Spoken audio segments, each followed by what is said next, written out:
Welcome students to another lecture of geography from Brain Aspire. तो पिछले class तक हमने wild life protection act of 1972, 1980, 1986, 1991 तक देख लिया था। अब देखेंगे नेशनल पार्क्स एंड रिजर्व्स। तो national parks and reserves these are forest, okay, ठीक है। मतलब कुछ फॉरेस्ट को नेशनल पार्क या फिर रिजर्व या फिर प्रोटेक्टेड फॉरेस्ट के नाम से नाम दिया जाता है और वहाँ पे प्रोटेक्शन दिया जाता है एनिमल्स को और प्लांट्स को, ठीक है। बेसिकली यहाँ पे प्रोटेक्शन सबसे ज़्यादा होता है, यहाँ पे थोड़ा काम होता है, यहाँ पे थोड़ा काम होता है, ठीक है। अब ये डिफरेंट लेवल से क्या है वो हम अपकमिंग स्लाइड्स में देखेंगे, जस्ट एक इंट्रोडक्शन है। अब फॉरेस्ट ओनरशिप में अगर हम देखें ना, तो मोस्ट ऑफ द जो फॉरेस्ट है, इंडिया का सबसे ज़्यादा जो फॉरेस्ट एरिया है वो कंट्रोल्ड होता है बाई द फॉरेस्ट डिपार्टमेंट और द गवर्नमेंट, ठीक है। So most of the forest in India is controlled by the forest department or by the government. All right, now we come to three types of forest: reserved, protected and unclassed. The reserve forest जो है ना, ये सबसे ज़्यादा protected forest है, सबसे ज़्यादा, ठीक है। कि सबसे ज़्यादा वैल्यूएबल जो भी कंजर्वेशन किया जाता है वो रिजर्व फॉरेस्ट में किया जाता है। और यहाँ पे बहुत सख्त प्रोटेक्शन होता है, मतलब वहाँ पे तुम जा भी नहीं सकती, इतना प्रोटेक्शन है, ठीक है।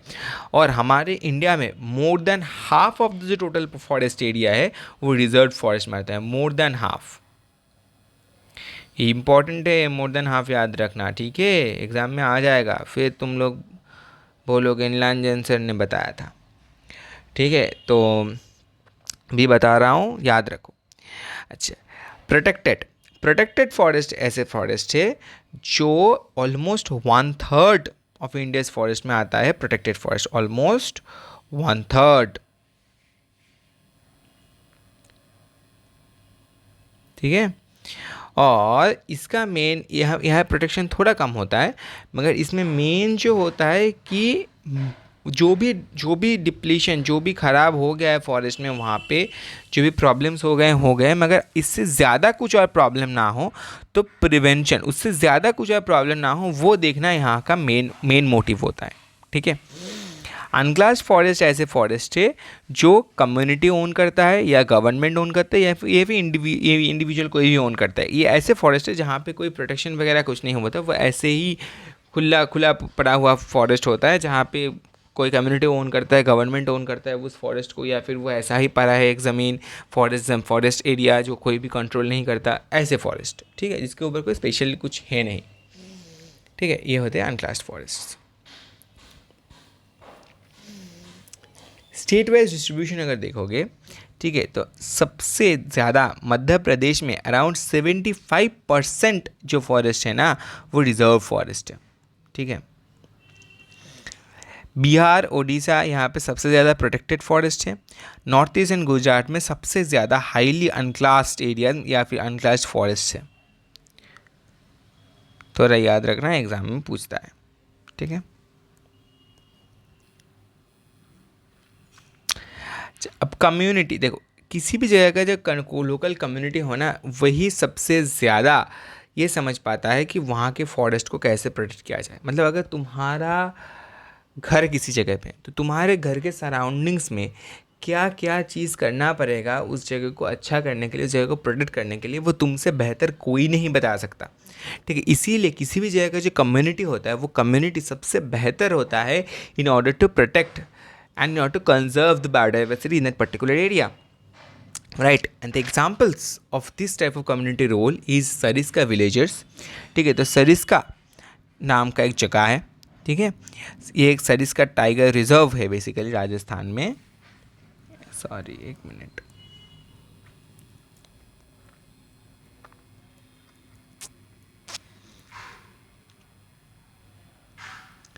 सरिस्का टाइगर रिजर्व कहाँ पे है? राजस्थान में। यहाँ पे जो विलेजर्स थे ना, उन्होंने माइनिंग एक्टिविटीज़ जो वहाँ पे किए जा रहे थे उनके खिलाफ आवाज़ उठाया, और वहाँ पे जो माइनिंग एक्टिविटीज़ किए जा रहे थे उनको बंद करवाया, ये बोल के कि वाइल्ड लाइफ प्रोटेक्शन एक्ट के मुताबिक यहाँ पे माइनिंग एक्टिविटी नहीं हो सकता। So they fought against the mining authorities and stopped mining in that region. Sariska tiger reserve में ये हुआ था।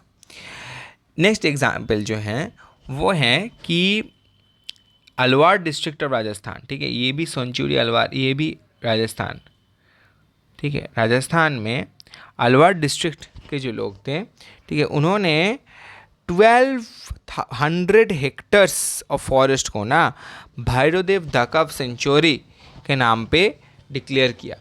तो कितना, 12 hectares declared as Bhairavdev धाकव century, ठीक है। उन्होंने डिक्लेयर किया कि इस पूरा जो ये जो एरिया है, यहाँ पे रूल्स रेगुलेशंस उन लोगों ने खुद ब खुद वहाँ पे उन्होंने लोगों ने रूल्स एंड रेगुलेशंस बनाए, और according to the rules and regulations उन लोगों ने कहा कि वहाँ पे कोई भी हंटिंग नहीं चलेगा, वहाँ पे वाइल्ड लाइफ को प्रोटेक्ट किया जाएगा फ्रॉम आउटसाइड एनरोचमेंट, राइट। सो यहाँ पे भी अलवार डिस्ट्रिक्ट के विलेजेस ने यह काम किया था राजस्थान में, ठीक है। So these are very very important, ठीक है, दोनों ही बहुत इंपॉर्टेंट है। यहाँ से बड़े क्वेश्चंस छोटे क्वेश्चंस दोनों प्रिपेयर करके जाना, ठीक है। चिपको मूवमेंट, चिपको मूवमेंट एक ऐसा मूवमेंट था जो बेसिकली ग्रासरूट मूवमेंट था रेजिस्टिंग डिफॉरेस्टेशन। इसका मेन एम ही था डिफॉरेस्टेशन रोकना। यहाँ पे क्या होता था पता है, ये बहुत सिंपल चीज़ होता था कि वहाँ पे जब भी कोई हिमालयज़ में हुआ था ये मूवमेंट, वहाँ पे जब भी कोई भी अथॉरिटी पेड़ काटने आते थे तो वहाँ पे विलेजेस में जो महिलाएं होती थी ना, वो महिलाएं जाके पेड़ को हग करके खड़े हो जाते थे, ठीक है। मतलब पेड़ से चिपक जाते हैं, पेड़ को पूरा हग करके खड़ी हो जाती थी, और वो लोग ये बोलते थे कि अगर पेड़ को काटना है तो हमें पहले काटना पड़ेगा, ठीक है। और ऐसे ही पेड़ से चिपक के वो पेड़ को बचाते थे, इसीलिए इस मूवमेंट का नाम हुआ था चिपको मूवमेंट, ठीक है। ज़्यादा कुछ इंपॉर्टेंट नहीं है चिपको मूवमेंट में, but it was a very very successful movement, very very successful movement, okay. अच्छा, यहाँ पे एक और चीज़ नवतन्या यहाँ पे मेंशन किया है, हाँ, अच्छा ये यहाँ पे पहले बता देता हूँ। बीज बचाओ आंदोलन, ये भी चिपको मूवमेंट जैसा ही एक मूवमेंट था, ठीक है। ये तेहरी में हुआ था, तेहरी गढ़वाल में, ठीक है। इसका मेन एम था कि बहुत ही अच्छे एडेक्वेट लेवल में क्रॉप प्रोडक्शन हम कर सकते हैं, different type of crop production कर सकते हैं विदाउट यूजिंग सिंथेटिक केमिकल्स, ठीक है। तो वो लोग चाहते थे कि सिंथेटिक केमिकल्स इस्तेमाल ना करके भी बहुत ही अच्छे लेवल में क्रॉप प्रोडक्शन किए जा सकते हैं, डाइवर्सिफाइड क्रॉप प्रोडक्शन किए जा सकते हैं, और वो उन लोगों ने दिखाया था। तो उनका डिमांड यही था कि सीड कंजर्वेशन करो, सीड्स को बचाओ, और इकोलॉजिकल फार्मिंग करो, सिंथेटिक केमिकल्स इस्तेमाल मत करो फार्मिंग में। तो ये था बीज बचाओ आंदोलन, ठीक है। अच्छा, यहाँ ऐसे ही एक सिमिलर मूवमेंट एक और था, ठीक है, जो जिसका नाम था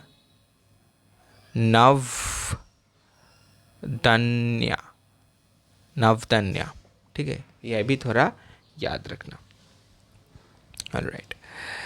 ये दोनों हम लोग देख, ये सिमिलर था इसलिए पहले बता दिया, ठीक है। इसके बाद देखते हैं सेक्रेड ग्रोव्स। सेक्रेड ग्रोव्स क्या है पता है कि बहुत सारे कम्युनिटीज़ ना फॉरेस्ट को या नेचर को एज सेक्रेड, होली, या फिर एज गॉड्स एंड गॉडेस मानते हैं, और मानना भी चाहिए। Nature is God, nature is goddess, right. So nature worship has been going on since like the beginning of time, you can say. So nature worship is very common. तो बहुत सारे ऐसे जगह हैं जहाँ पे ट्राइबल्स रहते हैं जंगलों में, और उनके लिए जंगल ही सब कुछ है, उनके लिए जंगल ही भगवान है, उनके लिए जंगल ही गॉड एंड गॉडेस है। तो वो ना ऐसे फॉरेस्ट को मानते हैं, कुछ एरियाज ऑफ फॉरेस्ट को माना जाता है एज सीक्रेट ग्रोव्स, यानी होली सीक्रेट ग्रोव्स। और यहाँ पे कोई भी कम्युनिटी में उस फॉरेस्ट को डिस्टर्ब नहीं कर दिया, अनटच्ड, कोई भी इन फॉरेस्ट को डिस्टर्ब नहीं करता है। और यहाँ पे कुछ भी करना है सख्त सख्त से सख्त मतलब रोका जाता है। यहाँ पे कोई भी डिस्टर्बेंस करना फॉरेस्ट में, या इन फॉरेस्ट में कोई भी पेड़ काटना या फिर कोई भी कुछ करना कम्प्लीटली प्रोटेक्ट किया है, वो कम्प्लीटली रोका जाता है, ठीक है। और कुछ पेड़ हैं, कुछ ट्रीज़ है जिनको सेग्रेड या होली माना जाता है, जैसे कि mahua, banyan tree and peepal tree. ठीक है, ये तीनों नाम, mahua tree, banyan tree, peepal tree, mahua tree, banyan tree, peepal tree, mahua tree, banyan tree, peepal tree, mahua tree, banyan tree, peepal tree. भूलना मत ये तीन नाम, क्वेश्चन आएगा यहाँ से, मैं आज बता देता हूँ। अच्छा, JFM प्रोग्राम, JFM प्रोग्राम का फुल फॉर्म है joint forest management program. Joint forest management program शुरू हुआ था उड़ीसा में 1988 में। ठीक है, जॉइंट फॉरेस्ट मैनेजमेंट प्रोग्राम में ये बोला जाता है कि लोकल कम्युनिटीज़ जो है ना, उनको सबसे ज़्यादा अच्छा नॉलेज है लोकल एरिया में फॉरेस्ट को कैसे प्रोटेक्ट किया जाए। इसीलिए ये बोला जाता है इस प्रोग्राम के अंदर कि लोकल एरिया में लोकल कम्युनिटीज़ को जो है ना, उनको ही बोला जाए कि वो सरकार के साथ हाथ मिला के एक साथ, लोकल कम्युनिटी और सरकार एक साथ वहाँ पे काम करके फॉरेस्ट को प्रोटेक्ट करता है। तो बेसिकली मेन जो काम है वो लोकल कम्युनिटीज़ करते हैं, बट वो करते हैं under the supervision of forest department. Forest department सब कुछ सुपरविजन करता है, मगर मेन प्रोटेक्शन का काम करते हैं कौन? Local communities. ठीक है, अच्छा, अब बेनिफिट्स, कम्युनिटीज़ को कुछ बेनिफिट्स मिलते हैं। क्या मिलते हैं? प्रोटेक्शन करने के रिटर्न में कम्युनिटीज़ को नॉन टिम्बर प्रोड्यूस, मतलब जो वुड होता है, फॉरेस्ट वुड को छोड़ के बाकी जो रिसोर्सेज होते हैं, जैसे ऐसे समझो हनी वगैरह, जो नॉन टिम्बर रिसोर्सेज जो भी होता है, मेडिसिनल प्लांट्स वगैरह, वो उनको मिलता है। ठीक है, उन फॉरेस्ट से जहाँ पे प्रोटेक्शन करते हैं। और जो टिम्बर प्रॉफिट होता है उस फॉरेस्ट का, यानी जो वुड जो मिलता है, वुड से जो प्रॉफिट होता है या फिर जो वुड होता है, उसका एक शेयर भी उन कम्युनिटीज़ को दिया जाता है। ठीक है, तो ये उनके लिए बेनिफिट है। बीच बचाओ आंदोलन बता दिया। अच्छा, कल्चरल प्रैक्टिस, अच्छा देखो, कुछ विश्नोई, संथाल एंड मुंडा ट्रेडिशंस। ठीक है, ये तीनों कम्युनिटीज़ में नेचर वर्शिप है। ठीक है, छोटा क्वेश्चन पूछ लेता है इसलिए मैंने मेंशन कर दिया है। ठीक है, तो ये थोड़ा याद रखना। अच्छा,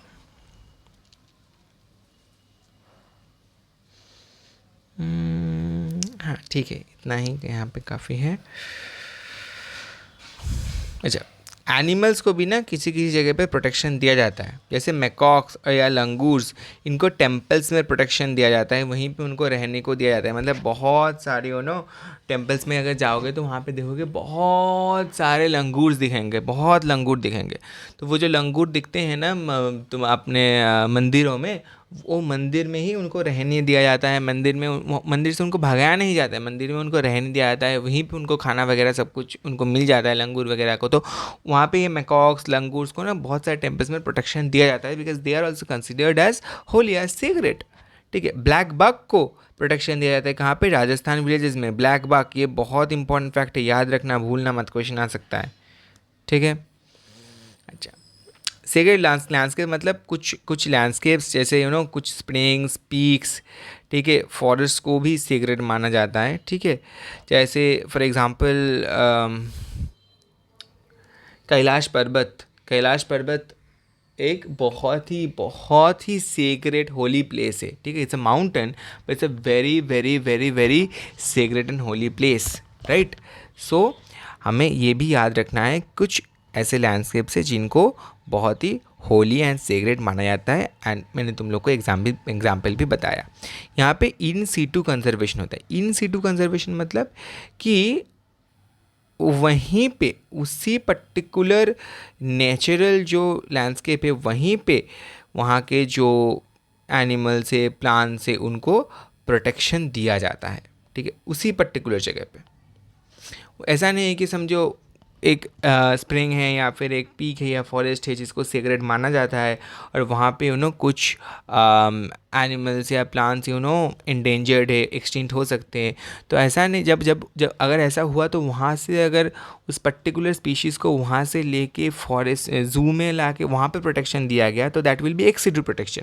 मगर अगर वहाँ पे ही उसी फॉरेस्ट में उस एनिमल को या प्लांट को प्रोटेक्शन दिया जा रहा है तो that is in Situ protection, in Situ conservation, जो हम यहाँ इन ऐसे सेक्रेड लैंडस्केप्स में देख पाते हैं। ठीक है, लास्ट अगर हम देखें तो बायोडाइवर्सिटी। बहुत इंपॉर्टेंट से बैलेंस मेंटेन करने के लिए हमने देखा व्हाट इज़ बायोडाइवर्सिटी।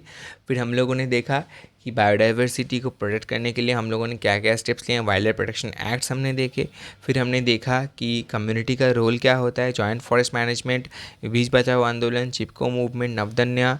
और हम लोगों ने देखा सेग्रेड ग्रोव्स, सेग्रेड लैंडस्केप्स, ठीक है। और हमने देखा कुछ एनिमल्स को भी प्रोटेक्शन दिया जाता है।